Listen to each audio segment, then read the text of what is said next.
27절에 보면은 앉아서 먹는 자가 크냐, 섬기는 자가 크냐, 앉아 먹는 자가 아니냐. 그러나 나는 섬기는 자로 너희 중에 있노라. 주님이 말씀하셨습니다. 오늘 이 말씀을 중심해서 설교를 전개하고자 합니다.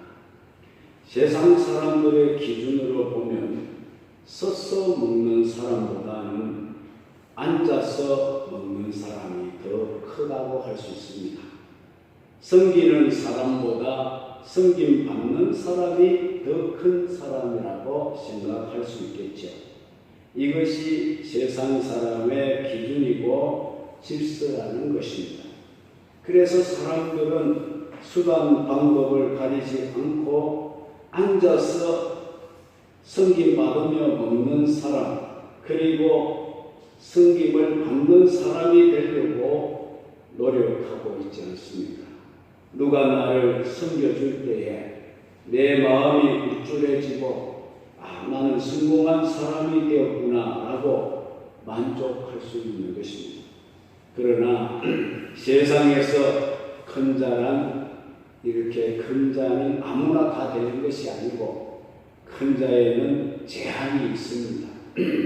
소수의 사람이 큰 자가 될 수 있다 그 말입니다.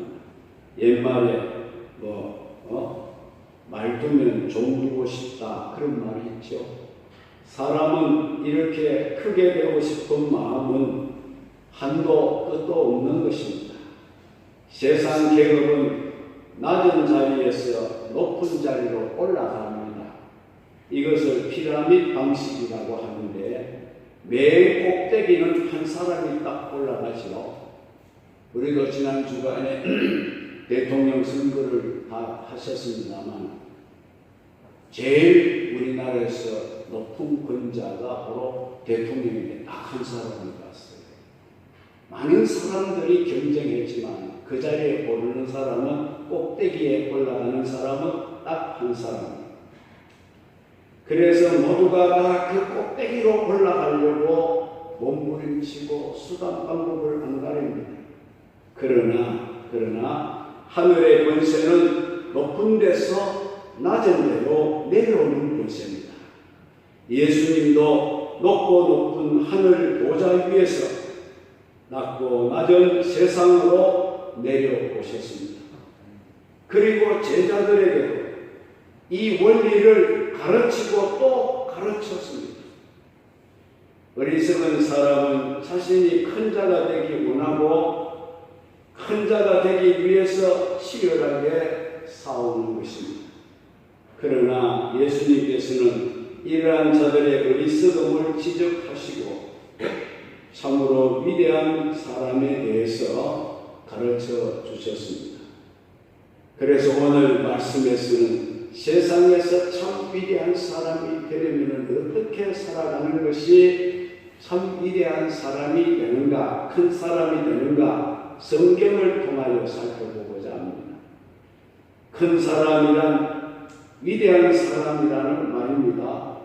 큰 사람이 되는 비결 4가지를 주님이 누가복음 22장에 가르쳐 주셨습니다. 위대한 사람, 큰 사람이 될 수 있는 4가지가 무엇이냐? 어떻게 하면 큰 사람이 될 수 있다고 주님이 가르치고 계십니다. 여러분들도 다 큰 사람 되기를 원하시지요? 서서 섬기는 사람이 아니라 앉아서 대접받는 사람 원하지 않습니까? 그러시다면 이렇게 해보시기 바랍니다. 첫째는 자기 유익을 위해 살지 마시기 바랍니다. 1절로 6절의 말씀 내용이 그런 말씀입니다. 유대인 지도자들은 6월절날 그들이 애굽에서 해방을 받은 기념일 날에 예수님을 죽일 계획을 세웁니다. 예수를 무슨 방도로 죽일까 궁리를 하고 있었습니다. 그러나 이미 예수님은 이 유대인 사회에 유명한 인사가 되어 있었기 때문에 저들이 함부로 주님을 죽일 수가 없습니다. 그렇게 하는 것이 얼마나 위험한 일인지 그들도 알고 있습니다. 그때 예수님의 제자 가룟 유다에게 사탄이 들어갑니다.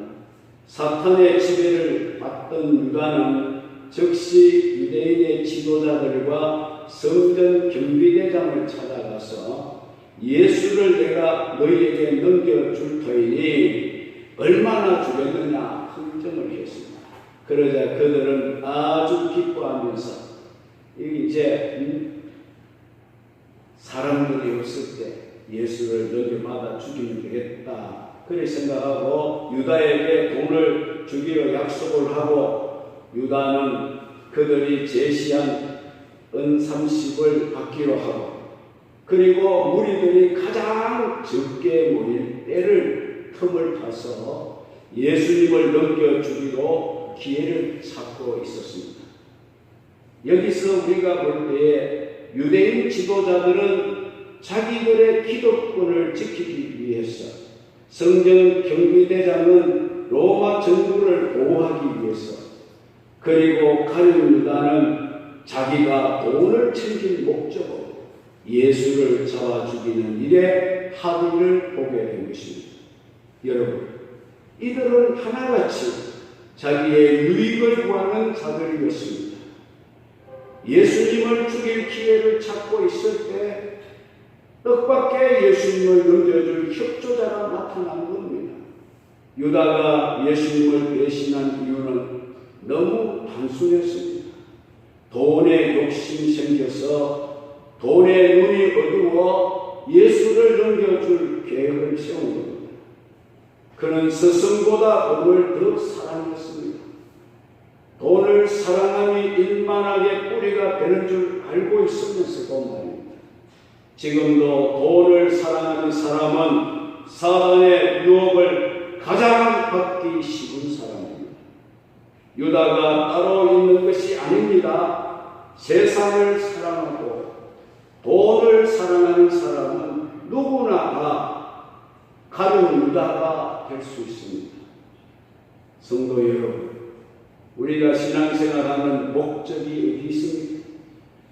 나 자신의 안일함을 구하는 것이 아니지 않습니까? 하나님의 영광을 위하는 것임을 우리가 잊어서는 안 될 것입니다. 고린도전서 6장 20절에 보면 값으로 산 것이 되었으니 그런즉 너희 몸으로 하나님께 영광을 돌리라고 했습니다.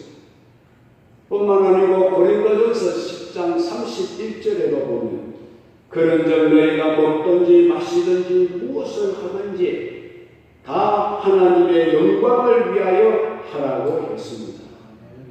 나를 위한 탐욕과 욕심이 가득한 사람은 하나님 앞에서 큰 사람이 될 수가 없습니다. 나를 버리고 주님 위하여 나의 삶을 드리는 사람이 주님 앞에 위대한 사람이 된다는 걸 명심하시기 바랍니다. 그렇다면 여러분들은 하나님의 유익과 하나님의 뜻을 위해서 지금도 살고 계십니까? 아니면 나의 유익을 구하며 사는 사람은 아닙니까? 두 번째는 언제나 희생정신을 가져야 한다고 했습니다. 그래야 위대한 사람이 될 수 있다. 7절로 23절 내용의 말씀입니다. 예수님은 베드로와 요한을 시켜서 유월절을 준비하도록 하셨습니다. 그때 제자들이 주님에게 말하기를 우리가 어디서 유월절 만찬을 준비하면 좋겠습니까? 그러자 주님이 제자들에게 말씀하시기를 너희들이 성 안으로 들어가게 되면 물 한 동이를 이용하는 사람을 만날 것인데 그가 들어가는 집으로 따라가서 선생님이 유월절을 오늘 밤에 여기서 지키려고 하시는데 객실을 하나 내달라 하라. 주님이 그렇게 말씀하신다고 하라고 했습니다. 그러면 큰 다락방을 보여줄 것이니 그곳에서 나를 위하여 유월절을 준비하라고 했습니다. 여기 다락방 주인은 주님을 위해 즉시 객실을 내어주는 희생을 할 줄 아는 사람입니다. 여러분, 당시의 분위기로 보아서 예수 일행을 위해서 선뜻 객실을 내어줄 사람은 그리 쉽지 않다는 겁니다. 예수를 잡아 죽이지 못해서 혈안이 되어 있는 그런 사회 상황 속에서 어떻게 예수를 자기 집안으로 데릴 수가 있겠습니까? 보통 각오와 결심이 아니고는, 희생정신이 아니고는 할 수 없는 일입니다. 나사렛 예수를 잘못 도와주었다가 어떤 봉변과 손해를 받을지 모르는 당시 사회적 분위기라는 것입니다. 그러나 객실 주인은 그런 이해 타산을 앞세우지 않아 주님이 요청하신다고 하시니 말없이 자기 객실을 내어주었다. 이것은 그 집 주인이 어떤 희생을 감수하더라도 주님 위해 희생하겠다는 각오가 되어 있다는 것입니다. 이토록 위험한 상황 속에서 온전한 헌신을 한 사람이었습니다. 그러나 그의 이름은 성경 어디에도 기록되어 있지 않습니다. 그가 예수님 제자라는 사실도 확실하게 기록되어 있지 않습니다. 그야말로 이름 없이 빛도 없이 희생 정신으로 예수님을 섬긴 사람이 아닌가 생각해 봅니다. 여호수아서 2장 1절로 7절에 여호수아가 요단강을 기적으로 이스라엘 백성들을 거느리고 건너간 후에 여리고 성을 침략해야겠는데, 함락시켜야겠는데, 그래야 가나안을 들어가는 길이 열리겠는데 그 성에 대한 아무런 정보를 여호수아가 갖고 있지를 못합니다. 군사가 얼마나 되는지 아무 정보가 없었어요. 그래서 정탐 두 사람을 여리고 성 안으로 잠입을 시켰는데 그만 여리고 왕에게 발각이 되고 말았습니다. 급한 나머지 도망을 쳐서 정탐꾼들이 기생 라합의 집 옥상으로 올라갔습니다.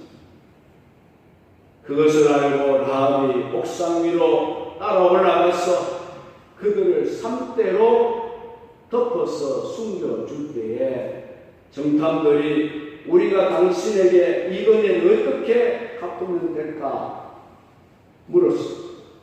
라합이 한 말이 뭡니까? 당신들이 여리고 성을 함락할 때에 우리 가족을 좀 구원해 달라고 했어요. 라합은 위험을 무릅쓰고 그들을 잘 숨겨 보호해 주었으므로 무사히 그 성을 탈출할 수 있는 복을 받게 된 줄로 믿습니다. 만약 정탐을 숨긴 사실이 여리고 왕에게 발각이 되었다면 라합은 물론이고 그 가족까지 다 몰살당할 수 있는 위험한 일입니다. 그는 목숨을 걸고 자기와 자기 가족의 목숨을 걸고 이스라엘의 정탐을 숨겨줌으로써 온전한 희생을 하게 된 줄로 믿습니다. 히브리서 11장 31절에 믿음으로 기생 라합은 정탐꾼을 평안히 영접하였으므로 순종하지 아니한 자와 함께 멸망하지 아니하였도다. 자, 예수님은 제자들이 준비한 객실에 오셔서 제자들과 함께 만찬을 시작하시면서 떡을 당신의 살이라 하시고 포도주는 당신의 피라고 말씀하시면서 제자들에게 이것을 받아 먹으라고 하셨습니다. 이것은 예수님의 죽음이 유월절 어린 양의 죽음과 관련 있음을 가리키는 말씀입니다. 예수님은 모든 사람들의 죄를 사하시고 자신을 하나님 앞에 대속제물로 바치고자 계획하셨다는 말씀입니다. 이러한 예수님의 희생으로 오늘 우리가 구원을 얻을 수 있게 될 줄로 믿습니다. 그래서 그 주님을 우리는 크게 높이고 찬양하고 영광을 돌리게 되는 것입니다. 그래서 우리가 예수님의 피와 살로 성찬할 때마다 예수님의 희생을 기념하게 되는 것입니다.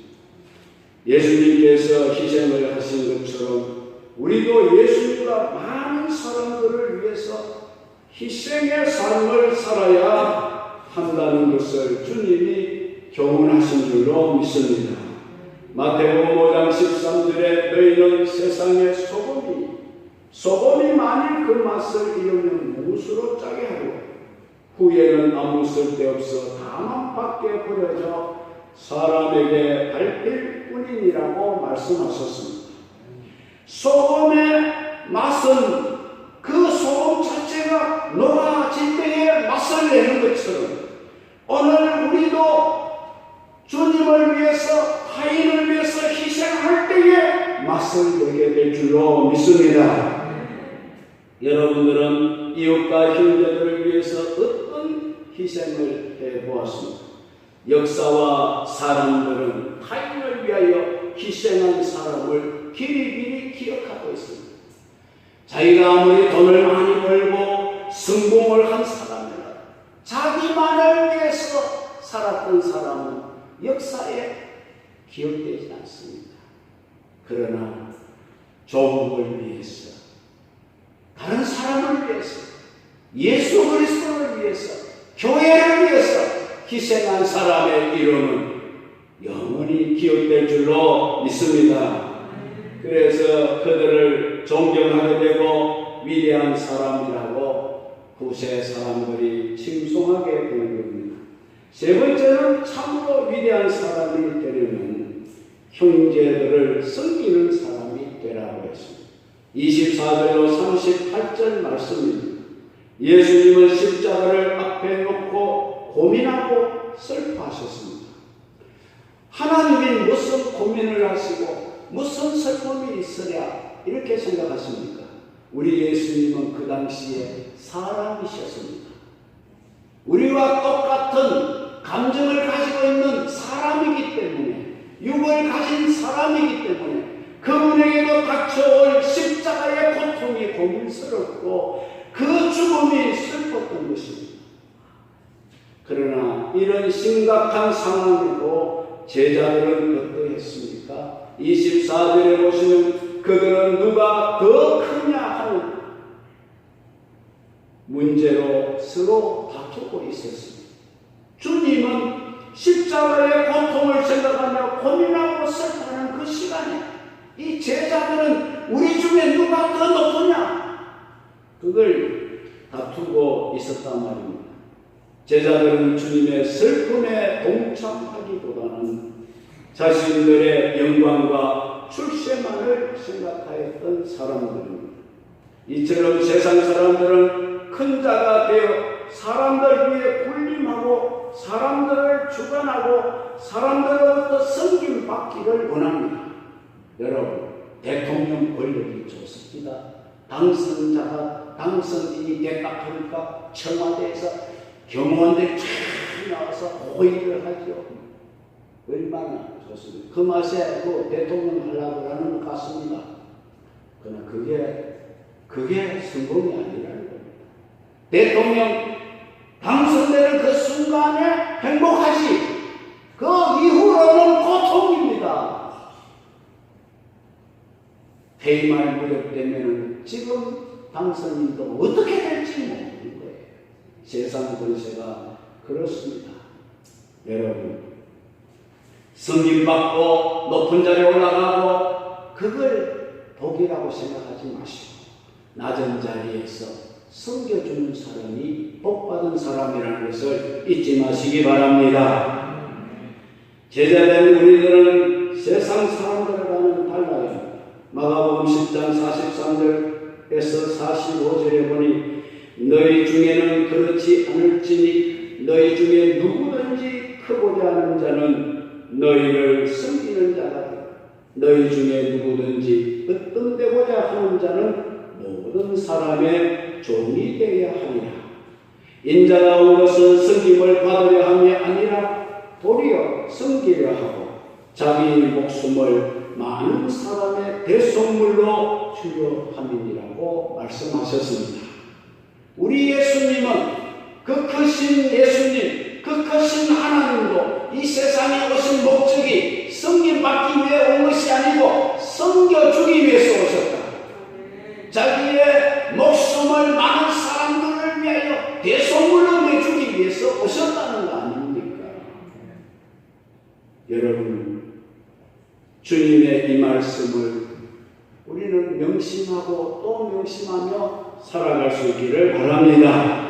주님의 십자가를 지시고 죽기까지 죄인들을 섬겼듯이 우리도 모든 사람을 섬기는 생활을 해야 합니다. 어린아이나 종처럼 말입니다. 어린아이는 자기가 섬김받으려고 하지 않지 않습니까? 종이 어떻게 섬김받으려고 하겠습니까? 남을 섬기는 자는 진정한 하나님의 백성이고 또 참 위대한 사람이 될 수 있다고 주님이 말씀하셨습니다. 요한복음 13장 5절로 6절에 보면 대야에 물을 떠서 제자들의 발을 씻으시고 그 두르신 수건으로 제자들의 발을 닦아주셨다. 여러분들은 형제의 발을 씻겨주고 형제의 발을 닦아주는 그런 자리를 늘 찾아가시기를 바랍니다. 우리도 다른 사람들의 발을 씻겨주고 발 닦아주는 심정으로 섬기며 사는 그런 성도가 되어야 할 것입니다. 그러나 이렇게 예수님이 남을 섬기라는 말씀을 하심에도 불구하고 베드로는 자기가 제일 큰 자라고 믿고 어서댔습니다. 사단은 이러한 베드로의 교만한 마음을 틈타서 그를 시험하고 그를 넘어뜨렸습니다. 예수님의 예언대로 주님을 3번 모른다고 부인하고 또한 다른 제자들도 그렇게 하고 말았습니다. 이렇게 교만한 자는 넘어지게 마련인 것입니다. 남을 섬기는 자는 자신이나 재물을 결코 의지하지 않습니다. 누가복음 22장 35절에 보면 전도하러 가는 제자들에게 내가 너희를 보낼 때에 전대와 배낭과 신발도 없이 보냈으나 부족한 것이 있었더냐? 이르되 없었나이다 주님. 그렇습니다. 다른 사람 섬기기 위해서 희생하며 헌신하는 사람에게는 언제나 하나님이 부족함이 없도록 채워주시는 줄로 믿습니다. 전대를 준비할 필요도 없고 배낭을 준비할 필요도 없습니다. 옷을 준비할 필요도 없습니다. 하나님이 내가 가는 그곳에 모든 것을 준비하고 기다리시는 줄 믿으시기 바랍니다.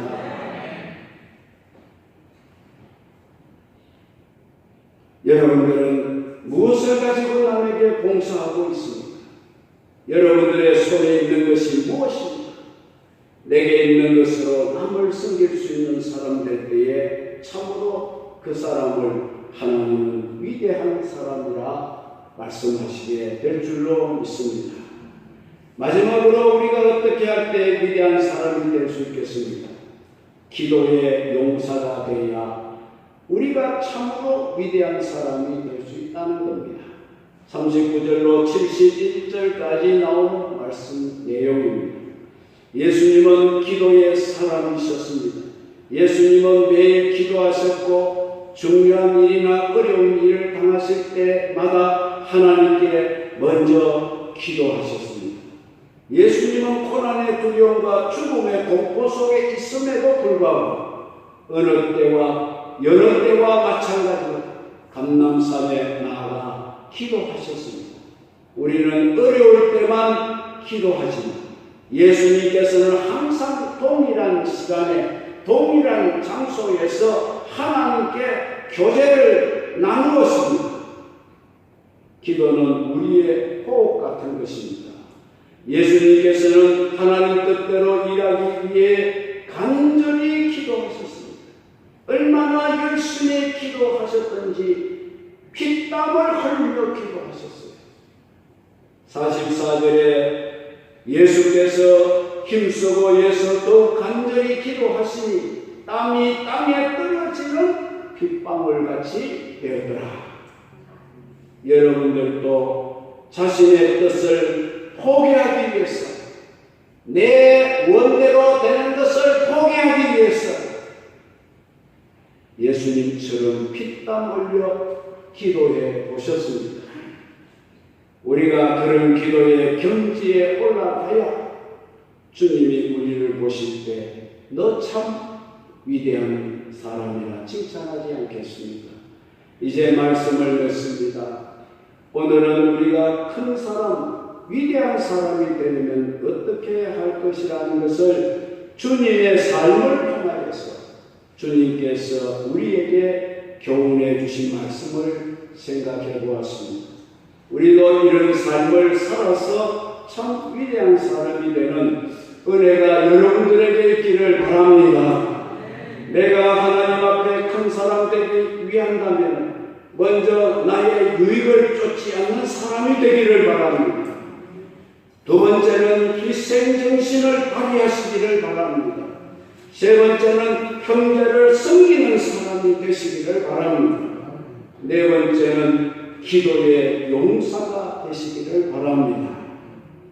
이렇게 하라고 주님이 우리에게 가르쳐 주셨습니다. 우리 모두 주님의 이 가르침을 잘 받아서 주님 앞에서 진심으로 위대한 큰 성도의 삶을 살아가기를 주의 이름으로 축원합니다.